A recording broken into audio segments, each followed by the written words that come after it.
Date 18/9/2025ꯒꯤ Hindu ꯈꯕꯔꯒꯤ ꯑꯦꯅꯥꯂꯥꯏꯁꯤꯁꯁꯦ ꯍꯧꯖꯤꯛ ꯍꯧꯖꯔꯛꯏꯀꯣ ꯑꯍꯥꯟꯕ ꯍꯦꯗꯂꯥꯏꯟꯗ ꯌꯦꯡꯁꯤꯀꯣ ꯍꯦꯗꯂꯥꯏꯟꯗ ꯌꯥꯎꯔꯤꯁꯦ amid USA tariff rose PM push local production ꯀꯣ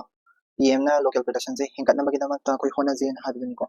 ꯑꯗꯨꯗ ꯄ꯭ꯔꯥꯏꯝ ꯃꯤꯅꯤꯁꯇꯔꯅ ꯑꯗꯨꯒꯤ ꯍꯥꯏꯗꯤ ꯃꯥꯅ ꯀꯩꯅꯣꯗ ꯑꯩꯈꯣꯏꯒꯤ ꯃꯙ꯭ꯌ ꯄ꯭ꯔꯗꯦꯁ ꯚꯣꯄꯥꯜꯗꯀꯣ ꯃꯥꯅ ꯁ꯭ꯄꯤꯆ ꯄꯤꯕꯗꯨꯗ ꯍꯥꯏꯗꯤ ꯁ꯭ꯀꯤꯝ ꯑꯃꯅꯦ ꯑꯗꯒꯤ ꯃꯥꯒꯤ ꯍꯥꯏꯗꯤ ꯄ꯭ꯔꯣꯒ꯭ꯔꯥꯝ ꯑꯃꯅꯦ ꯁꯨꯝ ꯂꯥꯎꯊꯣꯛꯑꯦꯕ ꯁꯤꯒꯤ ꯍꯥꯏꯗꯤ ꯂꯣꯀꯦꯜ ꯄ꯭ꯔꯗꯛꯁꯟꯁꯦ ꯍꯦꯟꯒꯠꯅꯕ ꯑꯗꯨꯒꯤꯗꯣ ꯅꯩꯅꯁꯤꯀꯣ स्कीम अमाना लौथोकपदा स्कीम द यावरिसे स्कीम सिको प्राइम मिनिस्टर ना लौथोकपदा स्कीम द लोकल प्रोडक्शन दिसे पीएम मित्रा हाइको पीएम मित्रा कोइ एसएससी थाबा मिदि दम खंगमनि कोइगी सिगुमबसे याम दरकार लैको दि सिगुमबसे इम्पोर्टेंट याम ओय एसएससी थाबा मिदि खंगमनि को आजे इन स्कीम गुम्बा देगी कनुगुमबसे याम इम्पोर्टेंट ओय को अदुना स्कीम गुम्बा kai गुमबसे दम थोको सिंसिदे दम इशलगा थमरोसिको मित्रा हाइबदि काइनो mega integrated textile region and apparel ko textile to pani ko textile nga tani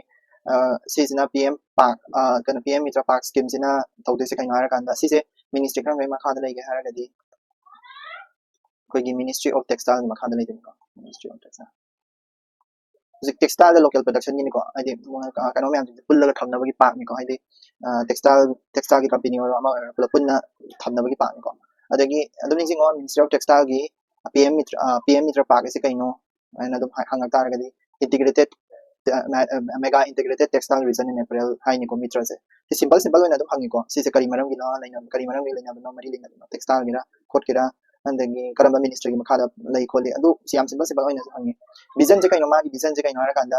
loina mak punjan ba habini park se loina punjala kadai sin park se punjan dei se idi hawbadagi hawre 5F formula na ma lai ko 5F formula 5F formula se hawdei se hamba hawdei se kaino farm degi textile se lorani like cotton lore khala se farm to fiber la cotton degi fiber ko adi magi lang do la ani lang do degi factory ko F katani ko degi to fashion ko adi design kari kara to foreign ko foreign da amu yogina si ningsing ko magi principal se sidai ta plan to foreign ko to foreign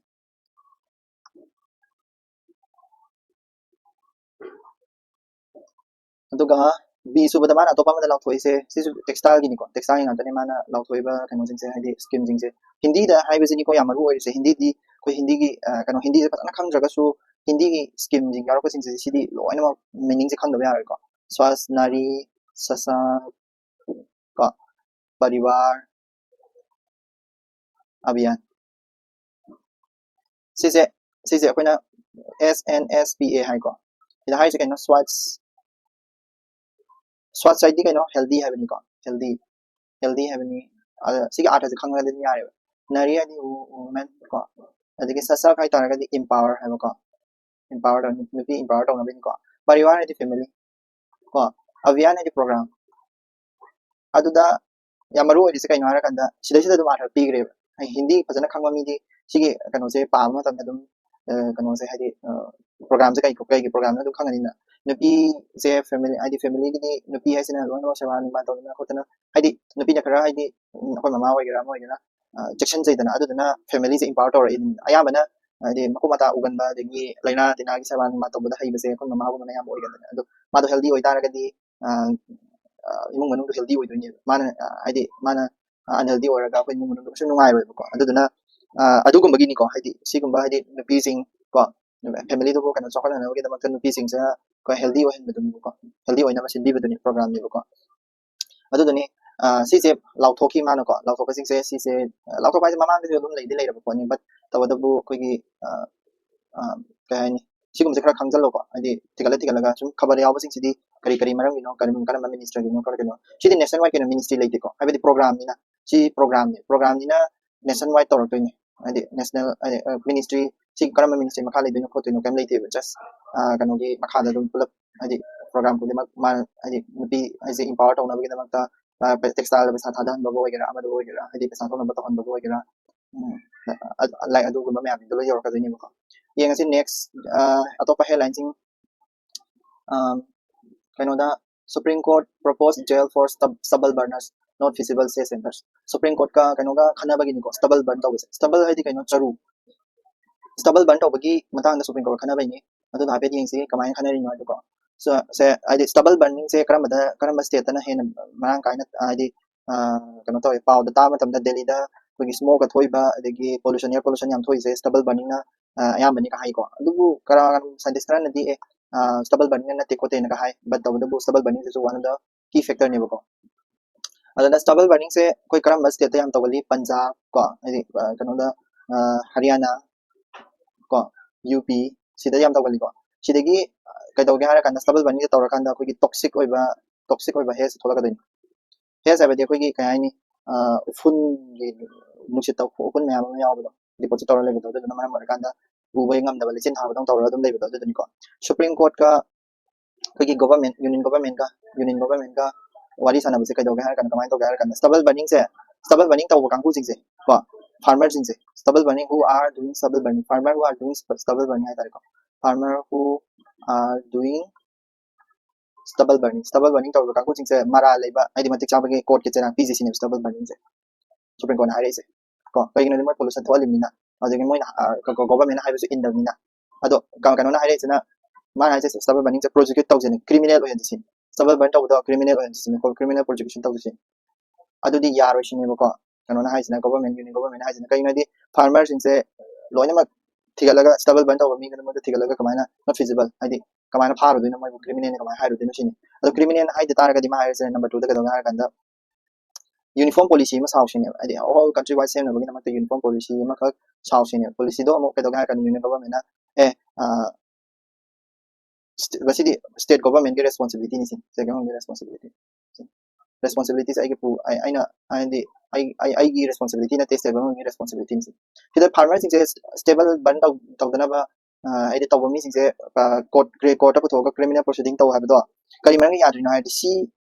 CAQM na ma le to ko CAQM ko gi commission for air quality management si se Delhi government ki on the pollution control ki si ki panus pa ko si ki management commission se si ki management commission na farmer are excluded ko farmer se exclude taw bes desa yakon de pollution control ki tarfa ma tamdan si yakon de adu government na puthore ko se desa hani CAQM de ki farmer se excluded taw ne adu ni farmer jing na criminal proceeding taw drise sine ko duni uniform policy sa ha de state na state ki responsibility ni ha ya de ta ga state government na taw da ba taw ne ha ya de ta ga krai de no ma government chela le ko mani som nam sen adi pollution de thingna bokona dre ko adu duni headline yawi to ko ado stubble burning sina tasina tawraba habitudi tasina di ai wakha di tasina adi madu dana main cause ni habidi haini ko main cause tina te badu dana to pa hidi pollution gadi de thola pollution de kan ko pollution ya man ne second adu first page ke da yaw dre city news to pa ya se pa yaw de city news to kan thosi ado Delhi da SIR je tawdore ko SIR je all every country ki part de mo to tor ko mari Delhi da su SIR je tawdore ko adagi ngarang lingayat ana ngarang ko gi community mi yaw gi bedo kano gi da community ma ngarang ka bedo yaw gi ben ko si da su yaw e pa ge bi ka salo ka su important oi de adagi page number 4 da su page 4 da su important ka su yaw de 5 ta 5 the kano oi ne editorial as ko 6 letter and spirit have ko letter and spirit I say si work ek ni ko wa ek to na han ni khabare ngang khabare ni sa yaw mani ko ai ka sana pi ga ni adu dum pa bi ro si ka chama ni ma na hai se ta ko adu na letter and spirit se week ama da yaw ni ba khabare yaw ni boy ta ga de dum ka thok ke ko week to da nai na gi ba po to de dum to ba ai video de dum yang bi work amendment ni ko si so wa amendment genocide in Gaza si su ngarang yaw ko genocide to na kana union commission of inquiry na law thok ke ba do adu da kari tawi haidi UN commission UN genocide se United Nation commission of inquiry na inquiry sa thara kana haidi genocide tawi na moy mga condition mga level condition mari di kana taw gidra haidi condition mari di Israel na tawi na haidi gidra adu duni ko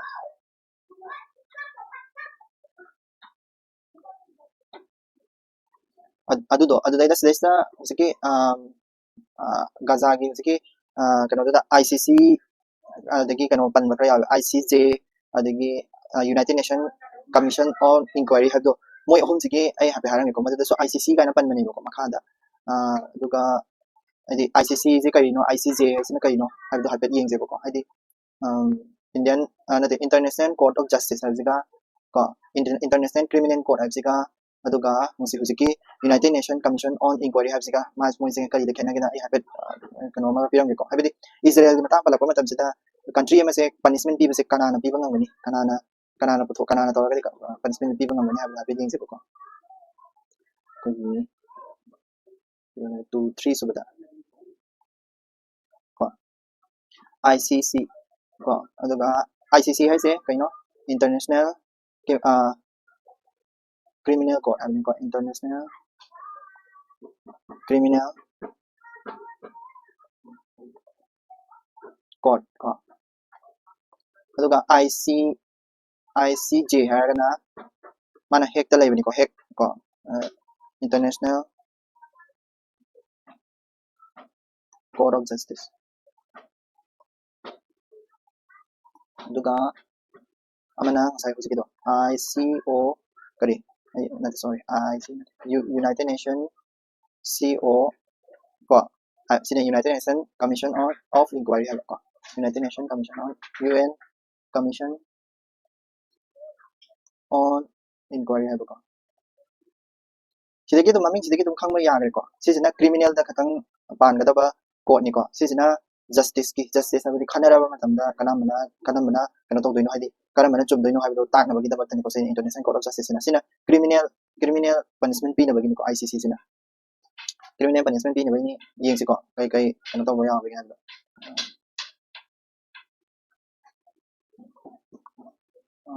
line of sin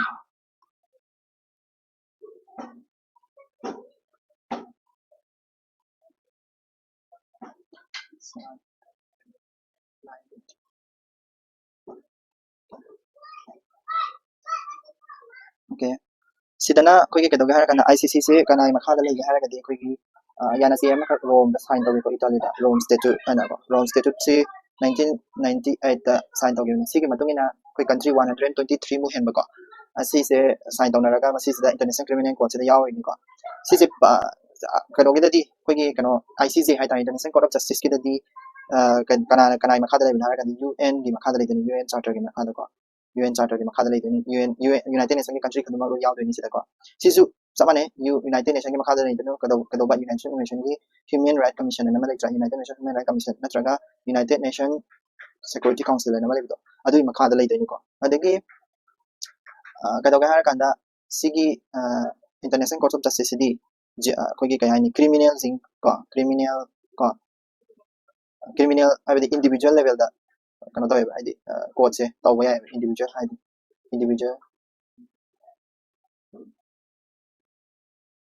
ko individual level da tawe madi sisina state versus state da tawe habidi mi mas lesser nomaina ka pa hato krena jo terrorist organization ma leide khal sin ko adu tare gadi ICC da si marale leite se ma id puthok tune ICC International Criminal Court sin ko criminal gumba da individual level da taw ne ba aduga sisina state versus state haydi country ani se khutna de khal sem kari gumba maram gi International Court of Justice na right adu ni ba ko samana na sigi investigation madi investigating apai ngara haigre madi evidence ko mo thong na ba ni haja investigating and reporting facts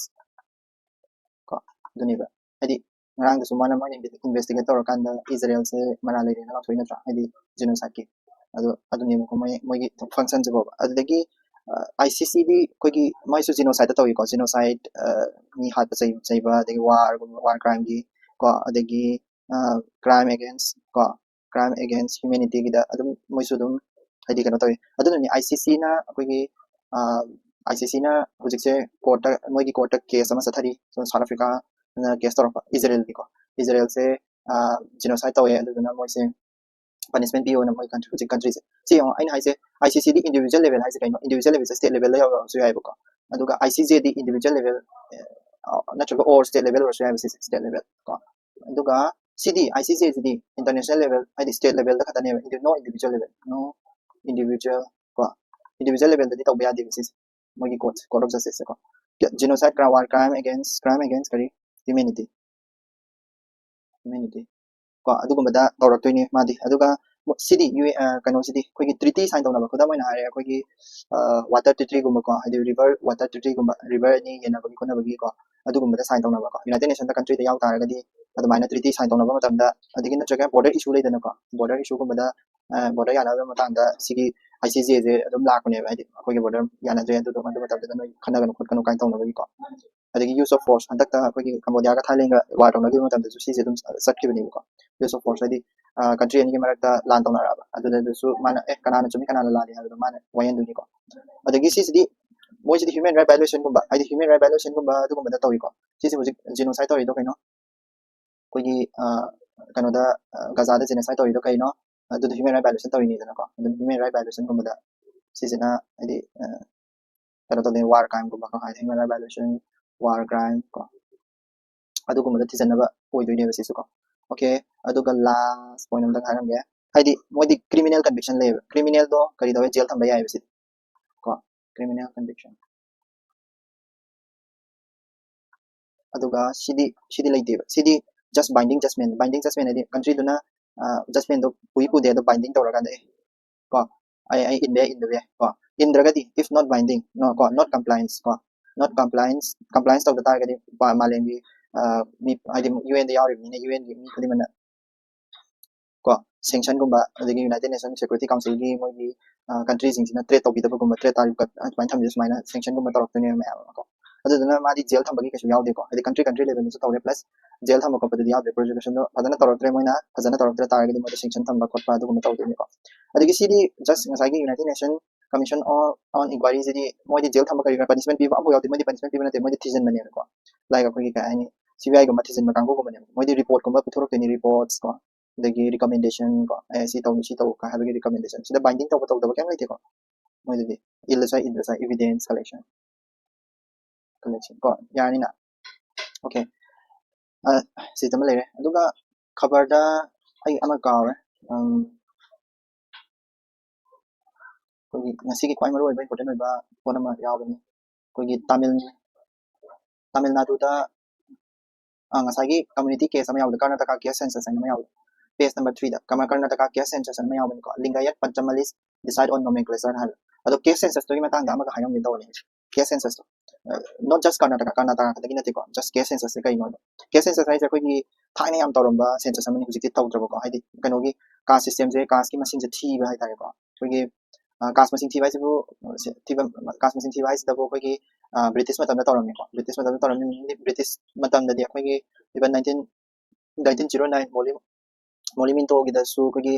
Muslim sing da ka daw pi ko gi separate electorate ka pi da na ko na digin even 1919 da su Sikh kari kara Jain kari kara to ngana mai gi kana separate electorate ka pi gi da na adu separate electorate pi ba ji kana mai masing thi da ga di ko kamai pi du natra adu ko da taw ge bani ko British rule matam da yana da ko gi census se 3 like 4 ke census matang da ko se ko ni ka census matang da ni ka census se yana na ko gi 1871 ko 1872 da yana na British na pani matam na tawmi ko 1872 matam yana na British na tawna British rule da ke census in British rule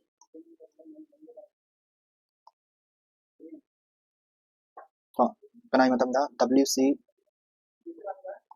Lauder ko si matam da tawmi yana ma ke census ni ko adu ge matung da ka dore 1881 ko 1881 dagi hujik hadi 1931 bause sise koi gi census masing tv do kamra 10 every 10 years kodi ma census to census ke census ko pulapuna census plus ka census so pulapuna kadaw ga kana matam da di census to matam da ka su yaw na thiram ni ko mana si awang ka sin sinani ma ka sin sinama gi ano gi ka sin na thiram ni ko every 10 years ko every 10 years ko 1881 dagi 1931 pause wani mas ko second da dagi 1951 dagi moi ke census stop to 1951 dagi ha ba kanu India's first census post independence ko aduda sida post independence pang matung da first census to sida di no ka census amok to gi sida ko census sida ka census amok ya hon bi tre aduduga 19 kanu dagi caste ki maram da khara wari sara ko se 1978 80 अदाइदेनि 1970 80 दा करी lucky मंडल commission से सुम तारमनी सुम ता मी खता बता formula का member तुम यावबनी मंडल commission से कइनो for OBC गिनको 27% OBC reservation gi mana recommend to giba commission do adu duniko sise ne recommendation to ko horoko dagi khogi OBC gi masing thi do na baina adi khana ba hore sidagi caste census gi state ko dimakta caste census to na baina irang ho hore ko adu da irang ho hore da khwai han hana koi union government na try torami karam kana 2011 da moina body inkak semi kari socio economic and caste census ne ko caste census ne kari SE ko CCN SECC se fail oye hai se kari gi maram ina khangde mogi data se sum tha dorok te ko data don't release ko data not release to dorok te mogi data se tawdi tawgra bani se caste census se but tawado union government na magi result do phangba data su to tholok te sum kana dorok te adu na 2000 ka dawe admaina tawni haraga tawgidrabani na state khudi mak se moina akoi sai gi oina te kano se tawjare caste census se tawjare pullap ki punni oina taw da boy targadi haidana karnataka di hana ke census tor karnataka ko caste census adu ida sidai angakwa result am ka thoye haidi OBC masing sina general masing gi hen yam gi bai tani ko adu na result do andi general category da leiba mi sing da gi OBC category da leiba mi sina hen yam na result do bias oiba mali na result do thadok tam da moina withheld da thambe ko result with kano do sige result with mogi tara ko phone do thadok kidre ko kano ma anomaly me am yawi habin ko data not release ko adu na huji power release am do sige masing thi gi do kaya no kari no have do kam khangdri ko huji power release tawrak tri ko adu na karnataka se huji ngarang na amu irang hore caste census se tawrani habin ko adagi 2018 19 da 18 19 gi demand se yam hingale ko caste census ko demand tawre kana demand tawre in Bihar ko Maharashtra ko adagi Odisha ko Maharashtra Odisha asigo me among tawre 2022 23 da Bihar ke survey tawre sidi magi data do release tawi ko sige data release tawra ko sing doni mamang saida yam nai di kano gida analysis news sham tawi ko adagi 2000 ko sige mamang hai tan si 2022 23 gi mamang da amsu tawi kan state amagi Odisha gi 2021 22 da ko Odisha da amsu tawi ko caste census sama Odisha mai ju result fazana khujum musu tawra tokre adugo union government so mathangi 2026 27 dadi digital census hongkatori dana ko digital data census aduda caste census se tawrani haigrami ko caste census in the full census da ko full census da caste census yarani ko sise masu khamu ko okay sida caste census ki lore adu caste census se haibse hujika in haibo OBC gumba ST gumba ST SC gi dum hana de dum yaw le ko haidi SC ST ji hana de dum counting taw le haidi India ki first census taw matam da ko there is counting of ko ST ga di adum counting taw SC ga ko adu ga di adum kana taw haidi counting taw se moi de dum yaw le ko yani na ko hujik dum tawri ko moi gi di counting but OBC gumba dai atopa di backward caste ki le ga to ka caste system jing di counting taw da ne ko adu gi taw se haibe gi ni ko 57 news ta topa kari legi hara kanda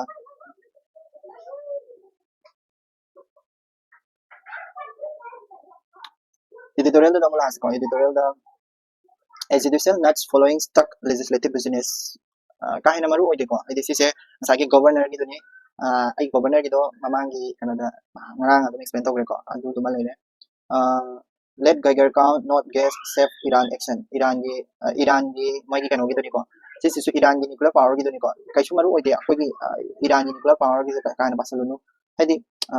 international atomic energy agency na kaidoy Iran da moigi yeng hai moigi nuclear power plant jing yeng hai Iran yeng hande adudagi sanction yam thamme hujik aduduna adugi sanction thambagi story myam dun sida snapback clause ana ma yaw snapback anate snapback ha ko snapback clause ana ma yaw ni ko snapback clause hai se ate kamne te ꯉꯁꯥꯏꯒꯤ ꯉꯁꯥꯏꯒꯤ ꯏꯔꯥꯟꯗ ꯍꯥꯟꯅ sanction ꯊꯝꯃꯝꯃꯤꯀꯣ ꯏꯔꯥꯟꯗ sanction ꯊꯝꯃꯝꯃꯦ sanction sanction ꯀꯣ ꯑꯁꯤꯒꯤ sanction ꯊꯝꯃꯝꯕꯁꯦ ꯑꯩꯈꯣꯏꯒꯤ ꯀꯩꯗꯧꯒꯦ ꯍꯥꯏꯔꯀꯥꯟꯗ ꯏꯔꯥꯟꯗ sanction ꯊꯝꯃꯝꯕꯁꯦ ꯃꯇꯝ ꯈꯔ ꯂꯧꯊꯣꯛꯎꯔꯕꯅꯦꯕ ꯀꯣ ꯀꯩꯅꯣ ꯇꯧꯅꯤ ꯑꯩꯈꯣꯏꯒꯤ ꯌꯨꯅꯥꯏꯇꯦड ꯅꯦꯁꯟꯒꯤ ꯃꯣꯏ ꯀꯟꯇ꯭ꯔꯤ ꯃꯌꯥꯝꯗꯒꯤ ꯀꯔꯤ ꯀꯔꯥ ꯁꯤꯒꯤ IAEA ꯀꯣ ꯏꯟꯇꯔꯅꯦꯁꯅꯦꯜ ꯑꯦꯇꯣꯃꯤक एनर्जी एजेंसी ꯃꯣꯏ ꯀꯥꯡꯕꯨꯁꯤꯡꯁꯤꯅ ꯍꯥꯏꯗꯤ ꯏꯔꯥꯟꯗ ꯁꯦꯡꯁꯟ ꯊꯝꯃꯝꯃꯕꯅꯦ ꯑꯗꯨꯒ ꯌꯦꯡꯍꯟꯕ ꯌꯥꯔꯦ ꯍꯥꯏꯔꯛꯄ ꯃꯇꯝꯗ ꯑꯃꯨꯛ ꯁꯦꯡꯁꯟꯁꯦ ꯂꯧꯊꯣꯛꯎꯔꯕꯅꯦ ꯑꯗꯨꯗ ꯁꯦꯡꯁꯟꯁꯦ ꯂꯧꯊꯣꯛꯎꯔꯕ ꯃꯇꯨꯡꯗ ꯑꯃꯨꯛ ꯁꯦꯡꯁꯟ ꯑꯃꯨꯛ ꯊꯝꯖꯟꯕꯁꯦ ꯍꯥꯏꯗꯤ ꯁꯦꯡꯁꯟ ꯂꯧꯊꯣꯛꯄ ꯍꯥꯏꯁꯦ ꯀꯩꯅꯣ ꯃꯣꯏꯒꯤꯗꯤ ꯍꯥꯟꯅ ꯌꯥꯅꯆꯦ ꯑꯃ ꯏꯗꯣꯏꯅꯤ ꯌꯥꯅꯆꯦ ꯏꯕꯗꯨꯗ क्लोज बाय क्लोज से क्लोज नंग सी तौद्रगदी सी तौदोइनी सी तौद्रगदी सी तौदोइनी क्लोज सुमाइना इ सेंक्शन की लेटर इरकप मतमददा जेदा क्लोज मरी मंगा लेबदा क्लोज अमदि ए मना ईरान से चनरगम सी क्लोज अमदि चनरगम से चनरगम से ईरान की थबक तो फजना तौरक्तरा अदुगी सी कखतकिबा क्लोज से स्नेप बैक आदि अमुक चनरे न मुलां थोबदो स्नेप बैक क्लोज होय को अदुदुनी को जस्ट सुम जस्ट आइना वादा थेनरबगी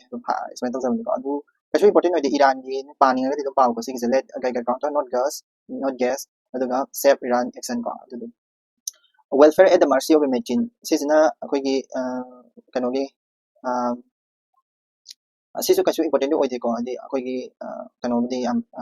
kano to anganwadi workers sing sikini ko welfare at the mercy of a machine anganwadi workers sing adigi kanogi akoigi kai haini ai haizaragi ko sise akoigi posan tracker na kra le posan tracker na ko posan edi kano benefit akoigi food kumba aduguma benefit pi bidani ko posan edi ado posan tracker habo ko ꯍꯥꯏꯗꯤ ꯑꯗꯨꯒꯨꯝꯕ benefit ꯄꯤꯕꯗꯣ ꯍꯥꯏꯗꯤ ꯑꯩꯈꯣꯏꯒꯤ ꯀꯩꯅꯣꯗ ꯌꯦꯜꯂꯤꯗꯅ ꯑꯪꯒꯟꯋꯥꯗꯤꯗ ꯀꯔꯤ ꯆꯥꯅꯕ ꯈꯣꯠꯅꯕ ꯃꯌꯥꯝ ꯑꯃ ꯌꯦꯜꯂꯤꯗꯅ ꯑꯗꯨꯗꯣ ꯄꯣꯁꯥꯟ ꯀꯧꯏꯀꯣ ꯇ꯭ꯔꯦꯀꯔ ꯍꯥꯏꯗꯤ ꯀꯩꯅꯣ ꯄꯣꯁꯥꯟꯗ ꯃꯐꯝ ꯆꯥꯅ ꯄꯤꯔꯤꯕ꯭ꯔꯥ ꯍꯥꯏꯗꯤ ꯆꯦꯡ ꯍꯋꯥꯏ ꯄꯤ ꯑꯗꯒꯤ ꯆꯥꯅ ꯊꯛꯅꯕ ꯀꯔꯤ ꯀꯔꯥ ꯁꯦꯂꯦꯛꯁ ꯀꯩꯗ ꯂꯣꯏ ꯄꯤ ꯑꯗꯨꯒꯤ ꯄꯤꯔꯤꯕ ꯃꯌꯥꯝꯁꯤꯡꯗꯣ ꯍꯧꯖꯤꯛꯀꯤ ꯑꯩꯅ ꯐꯪꯍꯟꯅꯤꯡꯕ ꯃꯤꯗꯨꯗ ꯌꯧꯕ꯭ꯔꯥ ꯌꯧꯕꯗꯣ ꯀꯔꯥꯏꯗ ꯌꯧꯏ ꯍꯥꯏꯕꯗꯣ ꯇ꯭ꯔꯦꯛ ꯇꯧꯅꯕꯗꯤ ꯂꯝꯕꯤꯗ ꯊꯤꯅꯕ ꯀꯔꯝꯕ ꯄ꯭ꯂꯥꯟꯅꯣ ꯄꯣꯁꯥꯟ ꯍꯥꯏꯕ ꯄꯣꯁꯥꯟ ꯑꯚꯤꯌꯥꯟ ꯍꯥꯏꯕ ꯄ꯭ꯔꯣꯒ꯭ꯔꯥꯝꯒꯤ ꯃꯈꯥꯗ ꯑꯩꯈꯣꯏꯒꯤ ꯌꯦꯟꯊꯣꯛꯏꯕ ꯆꯥꯅ ꯊꯛꯅꯕ ꯍꯋꯥꯏ ꯆꯦꯡꯋꯥꯏꯗꯒꯤ ꯑꯗꯒꯤ ꯀꯩꯅꯣꯒꯤ ꯊ꯭ꯔꯨꯗꯒꯤ ꯌꯦꯟꯊꯣꯛꯏꯕ ꯁꯤꯁꯦ ꯑꯪꯒꯟꯋꯥꯗꯤꯒꯤ ꯊ꯭ꯔꯨꯗꯒꯤ ꯑꯪꯒꯟꯋꯥꯗꯤꯗꯤ ꯈꯪꯉꯤꯗꯅ ꯑꯚꯤꯌꯥꯟ ꯀꯣ ꯁꯤꯁꯦ ꯀꯩꯗꯧꯒꯦ ꯍꯥꯏꯔꯀꯥꯟꯗ ꯄꯣꯁꯥꯟ ꯇ꯭ꯔꯦꯀꯔ ꯑꯟꯗꯔ ꯄꯣꯁꯥꯟ ꯑꯚꯤꯌꯥꯟ ꯄꯣꯁꯥꯟꯒꯤ ꯄ꯭ꯔꯣꯒ꯭ꯔꯥꯝꯒꯤ ꯃꯇꯨꯡ ꯏꯟꯅ ꯀꯃꯥꯏꯅ ꯌꯦꯡꯒꯦ ꯍꯥꯏꯔꯀꯥꯟꯗ ꯃꯣꯕꯥꯏꯜ ꯕꯦꯁ ꯇ꯭ꯔꯦꯀꯔꯅꯤꯀꯣ ꯃꯣꯕꯥꯏꯜ ꯐꯣꯟꯗ ꯑꯩꯈꯣꯏ ꯐꯣꯇꯣ ꯅꯝꯃ ꯇꯧꯅꯕꯗꯣ ꯑꯩꯈꯣꯏꯒꯤ ꯁꯤ ꯀꯩꯅꯣ ꯇꯧꯈ꯭ꯔꯦ ꯁꯤ ꯌꯦꯟꯈ꯭ꯔꯦ ꯈꯣꯠꯈ꯭ꯔꯦ ꯀꯥꯏꯁꯦ ꯇꯧꯕꯗꯣ ꯃꯣꯕꯥꯏꯜ ꯕꯦꯁ ꯇꯧꯋꯤꯗꯅ ꯃꯣꯕꯥꯏꯜ ꯐꯣꯟꯗ ꯅꯝꯃꯒ ꯃꯥꯒꯤꯗꯤ ꯄꯤꯈ꯭ꯔꯦ ꯁꯤꯒꯤꯗꯤ ꯄꯤꯈꯤꯗ꯭ꯔꯤ ꯃꯁꯤꯒꯤꯗ ꯁꯨꯃꯥꯏꯅ ꯑꯩꯈꯣꯏꯒꯤ ꯁꯤꯒꯤ ꯈꯨꯟꯒꯤꯗ ꯃꯤ ꯐꯪꯕ ꯌꯥꯕ ꯃꯤ ꯁꯨꯃꯥꯏꯅ ꯂꯩ ꯀ ꯍꯥꯏꯕꯁꯦ ꯃꯣꯕꯥꯏꯜ ꯐꯣꯟ ꯄꯥꯏꯕ ꯑꯩꯈꯣꯏ ꯀꯩꯅꯣꯗꯤ ꯃꯣꯕꯥꯏꯜ ꯐꯣꯟ ꯄꯥꯏꯗꯕꯗꯤ ꯁꯨꯡꯌꯥ ꯌꯥꯗ꯭ꯔꯦꯕ ꯑꯪꯒꯟꯋꯥꯗꯤ ꯃꯦꯝꯕꯔꯁꯦ ꯀꯣ ꯐꯣꯔ ꯑꯪꯒꯟꯋꯥꯗꯤ ꯑꯪꯒꯟꯋꯥꯗꯤ ꯋꯥꯔꯀꯔꯁꯤꯡꯁꯤꯗ ꯃꯣꯕꯥꯏꯜ ꯐꯣꯟꯗꯣ ꯄꯥꯏꯍꯟꯗꯣꯏꯅꯤ ꯑꯗꯨꯗꯨꯒ ꯄꯣꯠ ꯆꯩ ꯌꯦꯟꯕꯗ ꯐꯖꯅ ꯌꯦꯟꯗꯕ꯭ꯔꯥ ꯍꯥꯏꯁꯦ ꯃꯥꯒꯤ ꯐꯣꯟꯒꯤ ꯊ꯭ꯔꯨꯗꯒꯤ ꯈꯪꯗꯣꯏꯅꯦꯕꯀꯣ ꯃꯥꯏ ꯐꯣꯟꯗꯣ ꯑꯗꯨꯗꯩꯗ ꯀꯔꯤ ꯑꯃ ꯍꯥꯞꯆꯤꯜꯂꯛꯀꯦ ꯍꯥꯏꯕꯗ ꯅ꯭ꯌू एडिशन ꯑꯅꯧꯕ ꯉꯔꯥꯡ ꯅꯍꯥꯟ ꯍꯥꯞꯆꯤꯜꯂꯛꯄꯅꯤꯀꯣ ꯅ꯭ꯌू एडिशन करी मा हप्चलके हार कंदा सिजम हप्चलकने फेस करी फेस रिकॉग्निशन सिस्टम मा हप्चलकवान फेस रिकॉग्निशन सिस्टम अदुइदा सिगी आर्टिकल से थीन ngang को सिसे आइदि Yaning they face recognition system हप्चलक पाइसे होय फाबदि फाइ मी मसक तो डायरेक्ट एक्जेक्ट आइदि आइदा सिगी फंगदब मी दा डायरेक्ट फंगन बनि फेस रिकॉग्निशन सिस्टम बताउदब कोइ क्रिमिनल फाब समाना फेस रिकॉग्निशन सिस्टम बताउजिबु क्रिमिनल दा तौनादाइना क्रिमिनल गुमना तौनाबा पोतो सुना कंदा कोइ पोच येनबगी थबसिदा तौवे कायना सिदा चैबनि को फेस रिकॉग्निशन सिस्टम को सी फेस रिकॉग्निशन सिस्टम से कंपलसरी ओहन करे मैंडेटरी को face recognition mandatory for kari take home ration है ration भी देने में ठीक take home ration से कोई चाना थनो भी देने कना भी देबा करी गुम अंगांग दको अंगावादी दा लाप अंगांग करी गुम 3 years तकी हेना 3 years तकी हेना कना तोर less than ओरबा अंगांग दो करी गुम अंगांग दो 3 years तकी less than ओरबा अंगावादी मीना सिगी ration से भी देने से हवाई करी करा को pregnant ओरबा pregnant ओरबा pregnant ओरबा चाबा याबा करी करा में दो भी देने को नत्र हारगना take home से कनोदा करी lactating mother को angang नौरिबा angang नौरिबा mama नथे sorry mama सिंगदा पीबा ration नि take home ration से सिगी take home ration सिबु face recognition तौसे को सिदी याम फजबा पोती ओइद्रे angang face recognition तौबे pregnant women ओ पीदेबा दु face recognition तौ याबा कमाइना आदि प्रा कनोनि अंगनवादी से करम कान होदोके अंगनवादी से हम लीरे को अंगनवादी से 1975 ता होदोके 1975 ता कनाई थ्रू दगी ICDS हाबदि इंटीग्रेटेड चाइल्ड डेवलपमेंट स्कीम को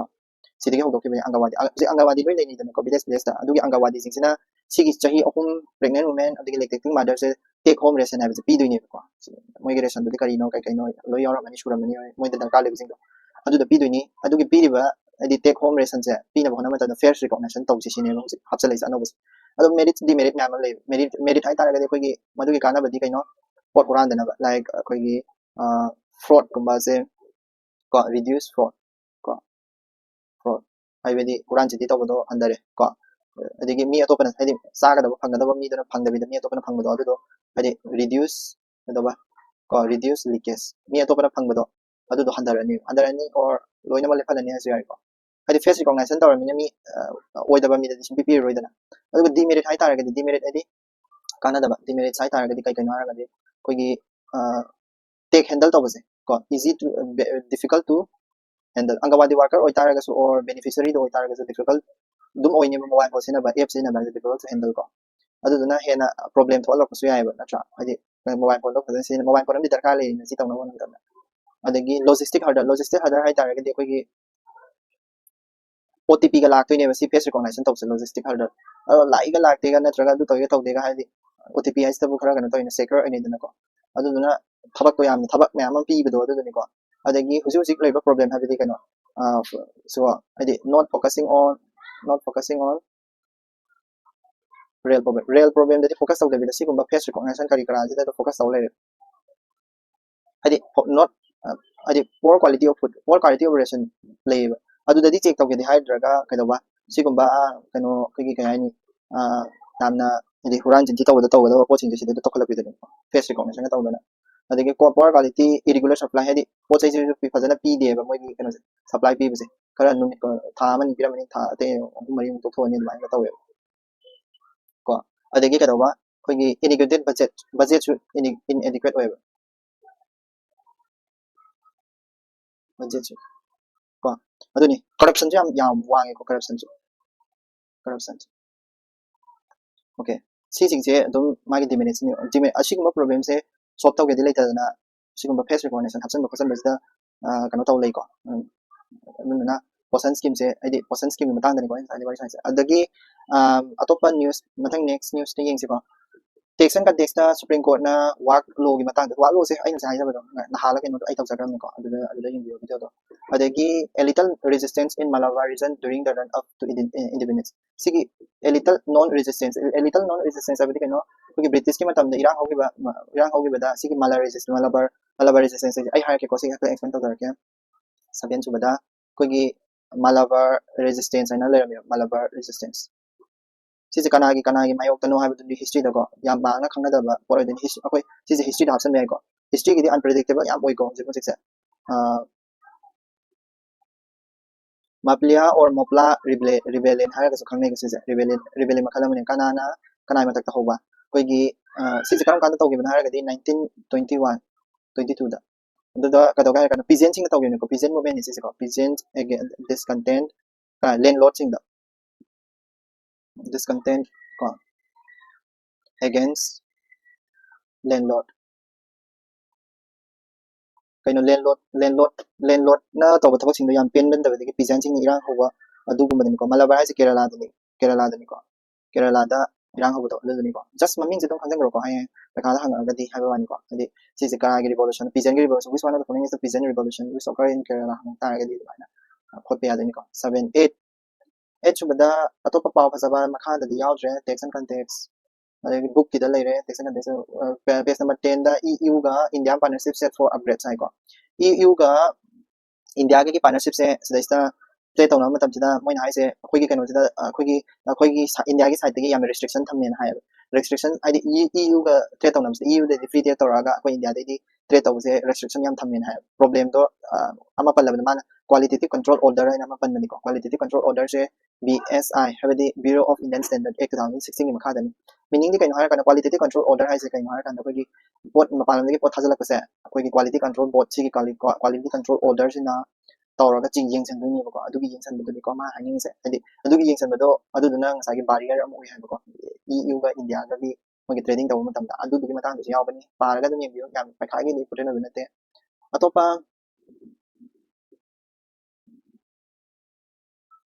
अतोपा करी important ओइबा कैसु लाइत्रे Other page number 11 the EVMs to have color photos of candidates soon hai EVMs EVM hai kaino electronic voting machine ko the BB page yaw because the BB page the voter verifying kari BB page se kauni voter verifying photo hai ko adumai hai ko to is a voter verifying adumai hai ko to everything voter verifying voter verified paper audit trial hai ko paper hai please sorry voter verifying paper audit trial si trial kano ni vote hadar matung da GM tholak ko adu ni ko ma hai se kano voter dugi ma masak se kano da vote hadar bam da urani ha ko koi da symbol ka ta oi da BJP har symbol ka ta oi da adu dugi ma ta koi mi masak to urani si sina ka da ha ka da yani koi vote hadar matam da ai karai thada da khang da mi du mi masak to ur kan thada ba ya ni ko color photo to ta na adu ni ko adagi atopa important na ka shu yaw dare okay atopa page number 12 ta su yaw je page number 12 ta COP with 30 COP 30 da pe explain to jani ko conference of parties hai ni ko COP is conference of karai da pang thok pa COP 30 ko COP 30 se karai da pang thok pa dum khangau ro ko si se conference of parties se Brazil da Belém Brazil da sida khabar le yaw sina kari gino hai ra di si se koi si se karam kari through da gi pang thok na COP se kari through da pang thok na ha ra di United Nation ko UNFCCC gi matung adi CC gi through CC na tawra ka pang thok ne ko COP da nei na se kai no ha ra di koi gi sida climate control koi gi kano gi matung ina Paris agreement gi matung ina koi gi sign mem am tawna gi da India da Paris agreement gi matung ina or koi gi wall se da kari hai koi gi wall gi global warming se temperature se 2 degrees Celsius at least yam da 1.5 degrees Celsius ma kha da pudarak se ha gi ne ko ngasai gi industrial revolution dagi ko industrial revolution da legi ba temperature dagi 1.5 degrees Celsius pudarak ha gi ne ba adugi pudarak ha bi dagi part ma ko ha bi si gi ko 30 da yam men na tawri ko national kari determine contribution sigi NDC hai se si Paris agreement ma kha le ni ko under Paris agreement si sign tawna under Paris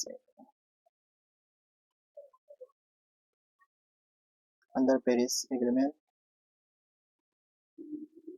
ko under Paris agreement si kari no hai tar ga di hai di koi gi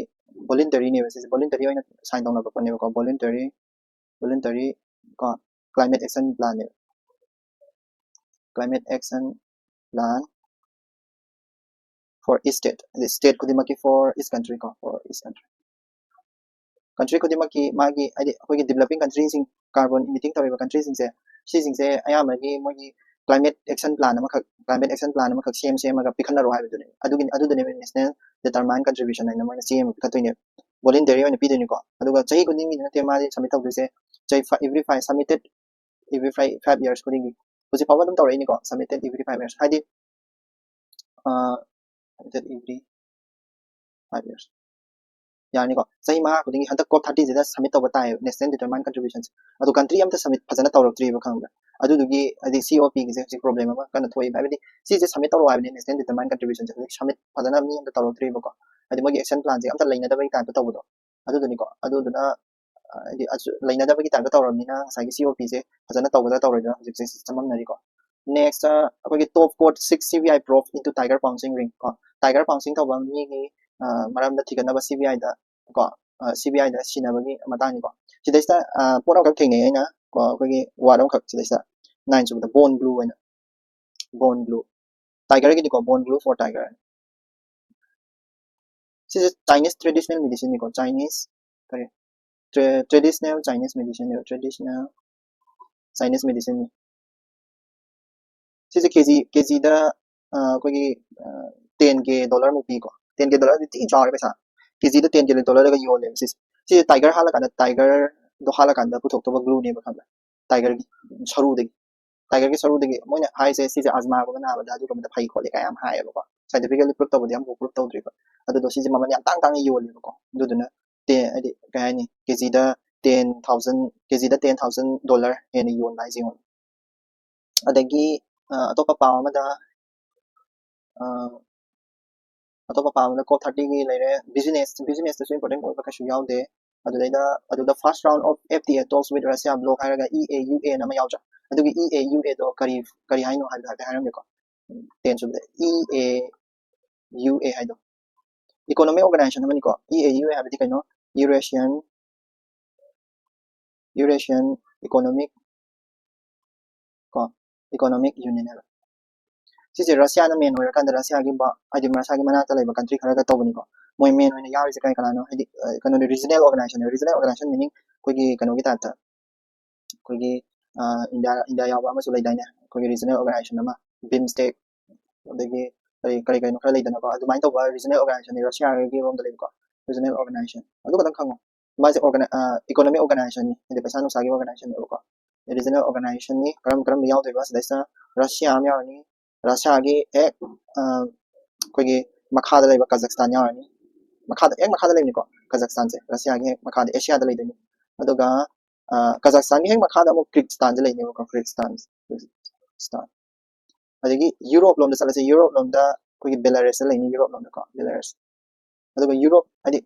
ꯌꯨꯔꯣꯞꯁꯨ ꯅꯠꯇꯕ ꯑꯗꯒꯤ ꯑꯦꯁꯤꯌꯥꯁꯨ ꯍꯥꯏꯐꯦꯠ ꯆꯤꯡꯕ ꯌꯨꯔꯣꯞꯁꯨ ꯍꯥꯏꯐꯦꯠ ꯆꯤꯡꯕ country ꯈꯔ ꯂꯩ like ꯑꯥꯔꯃꯦꯅꯤꯌꯥꯒꯨꯝꯕꯀꯣ ꯍꯟꯗꯛ ꯂꯥꯟꯅ ꯇꯧꯅꯈꯤꯕꯗꯣ ꯑꯥꯔꯃꯦꯅꯤꯌꯥꯗꯨꯁꯨ ꯌꯥꯎꯔꯤꯕ ꯁꯤꯗꯩꯁꯦ ꯃꯔꯛꯇ ꯂꯩꯕꯅꯤ ꯁꯤꯁꯤꯅ ꯑꯁꯦꯡꯕꯒꯤꯗꯤ ꯑꯗꯨꯒ ꯀꯩꯅꯣ ꯌꯨꯔꯣ ꯀꯟꯇ꯭ꯔꯤꯔ ꯀꯩꯅꯣꯝ ꯑꯣꯏꯕꯀꯣ ꯁꯤꯁꯦ ꯑꯥꯔꯃꯦꯅꯤꯌꯥꯁꯦ ꯁꯣ ꯂꯥꯏꯛ ꯔꯁꯤꯌꯥꯅꯦ ꯀꯖꯥꯛꯁꯇꯥꯟꯅꯦ ꯀ꯭ꯔꯤꯛꯁꯇꯥꯟꯅꯦ ꯑꯗꯨꯒ ꯕꯦꯂꯥꯔꯁꯅꯦ ꯑꯥꯔꯃꯦꯅꯤꯌꯥꯅꯦ ꯃꯣꯏ ꯀꯟꯇ꯭ꯔꯤ ꯃꯉꯥꯁꯤꯅ ꯁꯥꯕꯅꯦꯕꯀꯣ ꯁꯤꯒꯤ ꯌꯨꯔꯦꯁꯤꯌꯟ ꯏꯀꯣꯅꯣꯃꯤक ꯌꯨꯅꯤꯌꯟ ꯍꯥꯏꯁꯦꯀꯣ ꯌꯨꯔꯣꯞꯀꯤꯁꯨ ꯌꯥꯎꯔꯦ ꯑꯦꯁꯤꯌꯥꯒꯤꯁꯨ ꯌꯥꯎꯔꯦ ꯑꯗꯨꯃꯥꯏꯅ ꯑꯗꯨꯒ ꯕꯤꯖꯤꯅꯦꯁꯁꯦ ꯄꯥꯎ ꯑꯗꯨꯗ ꯂꯣꯏꯔꯦ ꯑꯇꯣꯞꯄ ꯅꯨꯡꯉꯥꯏꯕ ꯀꯩꯅꯣ ꯐꯖꯕꯗꯤ ꯀꯩꯁꯨ ꯌꯥꯎꯗ꯭ꯔꯦ ꯃꯄꯥꯟ ꯂꯝꯒꯤ ꯄꯥꯎꯁꯨ ꯆꯞ ꯃꯥꯟꯅꯔꯦ ꯃꯜꯇꯤꯃꯦꯗꯤꯌꯥ ꯂꯣ ꯁ꯭ꯄꯥꯔꯛ ꯀꯟꯁꯔꯟ ꯑꯣꯚꯔ ꯄ꯭ꯔꯦꯁ ꯐ꯭रीडम ꯀꯣ ꯃꯜꯗꯤꯞꯀꯤꯅꯤ ꯁꯤꯁꯨ